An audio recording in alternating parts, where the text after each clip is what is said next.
One of the qualities I have, I believe, is I'm very direct. I won't lie to you. I won't steal from you.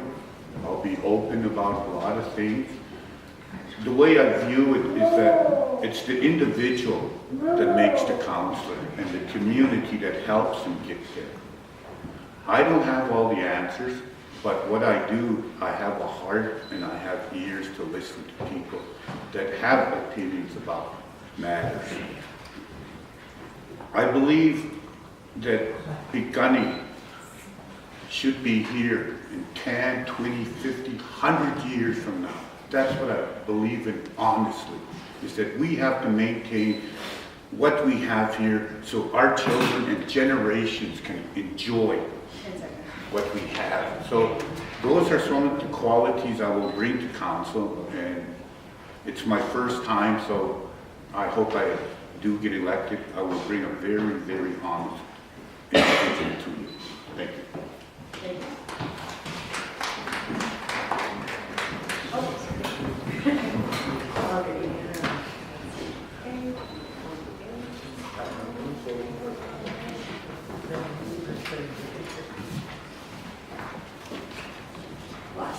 Second last page.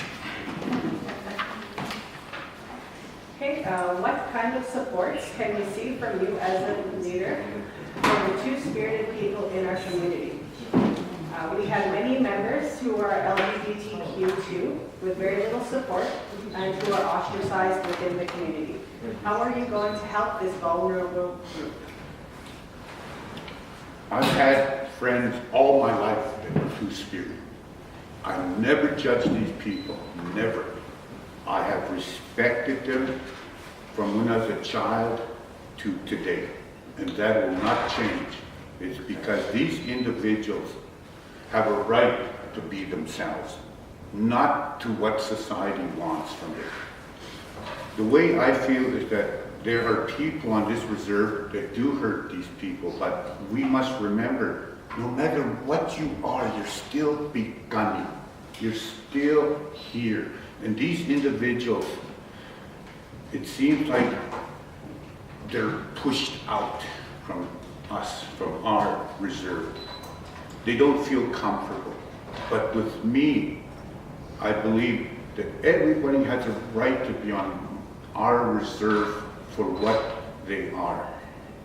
I would just let them be themselves and treat them as individuals, not as second-class citizens. Treat them as human beings, as we would treat our brothers and our neighbors.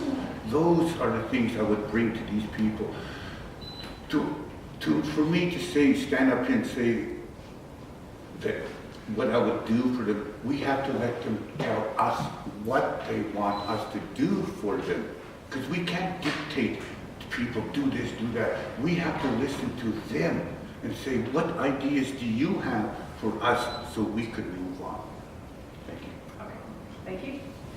Next one. Okay, number 9, which is second page.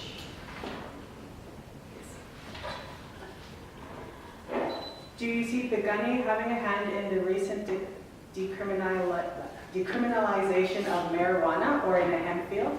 How, why, and why not? Just as a part of the question, is there a possibility for farming or no, sorry, that's a completely different question. Yeah, let me repeat the question. Could you project your voice a little bit more? Okay. Do you see Piikani having a hand in the recent decriminalization of marijuana or in a hemp field? How, why, or why not? I believe my daughter stays in Portage la Prairie, Manitoba. Her husband comes from a reserve around here. There's 3-4 reserves that got together that are presently growing marijuana down there. Piikani, what we have here is a resource. More than a lot of people is the water. And that water is the key for us to grow. With the marijuana becoming legal, we see how much the federal government has made In the first month, they made something like $23 million. So we are given an opportunity to have this brought to our reserve through leadership and also through membership. We've got to work on this to move together. If we hire the right people, and we have to realize this too, is that Bigani, we have never grown marijuana or anything. We get individuals that are specialized in these fields to manage us, so that when we get to that point where we can manage ourselves and move on. We have the space here on the reserve. We have it on the east side or right around town site, we have the space. And I believe that this here is an opportunity for Bigani. We cannot let it pass, and we have to keep our membership informed as we move along with it. We can't just shut them out. We're going to do this. We have to have their input and let them know transparency, or whatever people call it these days, to let them see that this here will help the nation in many areas. Financially, it will make us grow. Economically, it'll make us grow, and we could help people on the outside with these resources that we get from this. Thank you. Okay, thank you. Next one.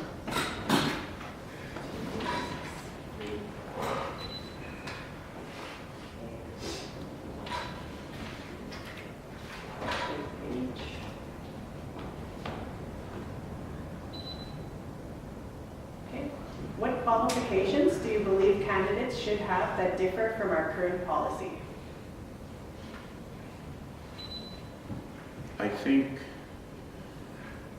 our policies today, because membership does not see these policies, we are left in the dark. Can you read that question? Yeah, for sure. What qualifications do you believe candidates should have that differ from our current policy?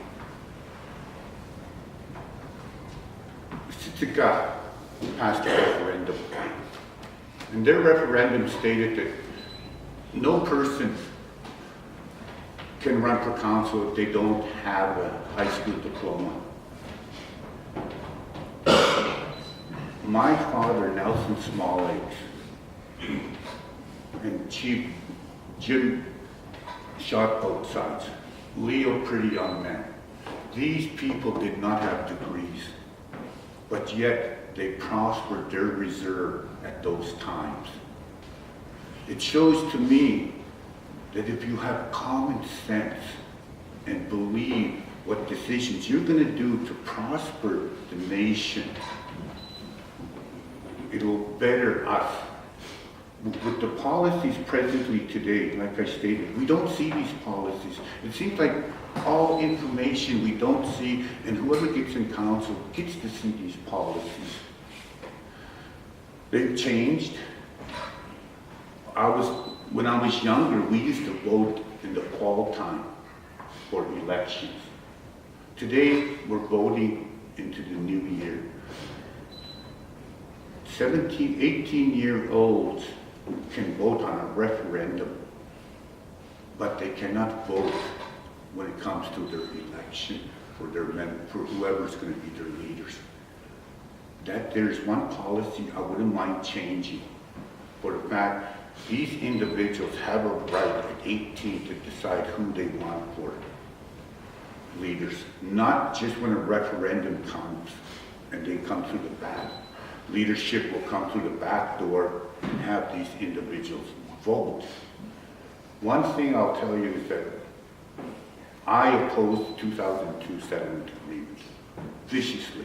I got petitioned I had over 600 signatures for this thing to stop.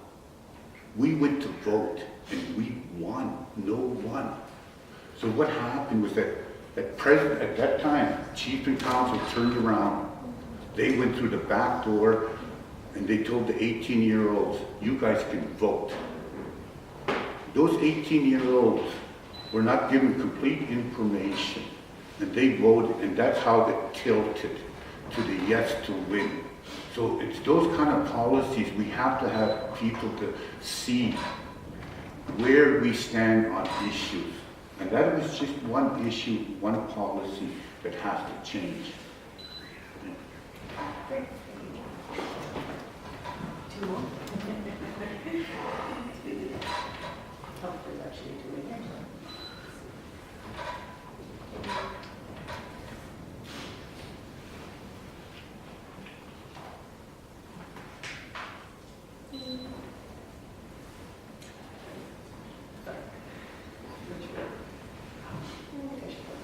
Okay, so in previous years, we've had hard winters, and when our own workers were not able to make it to everyone within reasonable time, outside help has been called in.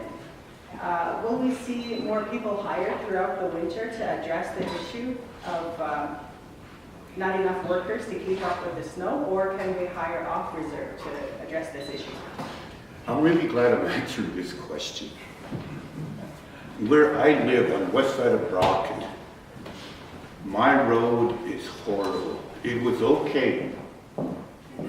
We never had no problems, and then they did development on it. These individuals that fixed that road, today, this past winter, we rarely got that road cleared. My father-in-law, Mark Strikes with a Gun, is the oldest male on this reserve. We would have to shovel the road for him. Who is responsible for that road? Was it the person who redid the road, or is it our public works? There's a dispute there right now. And while these people dispute and leadership doesn't do anything about it, it's me, it's Pam, it's Mark, it's Blendine. We're the ones who pay the consequences of a decision that is not being brought down to clear that road. I don't believe we should hire outside people. We have our own people here with their equipment, backhoe or 4x4, to help with these things. Years ago, I remember growing up, I used to see Hector Jackson, Skipper Warrior. They're doing plowing, clearing roads. And they would be working at 2, 3, 4 in the morning so people could have access to leave their home. We ran a medical transportation for many years, and we had to do dialysis operations. And a lot of those roads were clear, and that showed to me at that time how much our public works was working. But due to what I don't know, and again, transparency, information is not getting out. How come we're living like this, struggling out there, shoveling our way out? People, 10, 20 people get stuck on that road. A lot of times they come over, I gotta go out there, dress right up and shovel. Because they come and ask me, and I don't want them stuck there, I'll do my best. So we need more information. If we're gonna move ahead to asking white non-native to come in and clear those roads, well, we need to know more information why we can't do it ourselves. Thank you. Okay, thank you. And last question.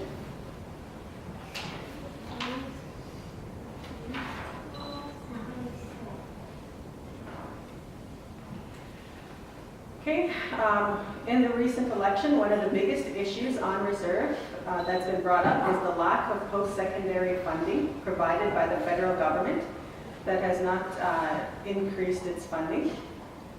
Post-secondary did not receive any top-up funds from the $50 million settlement.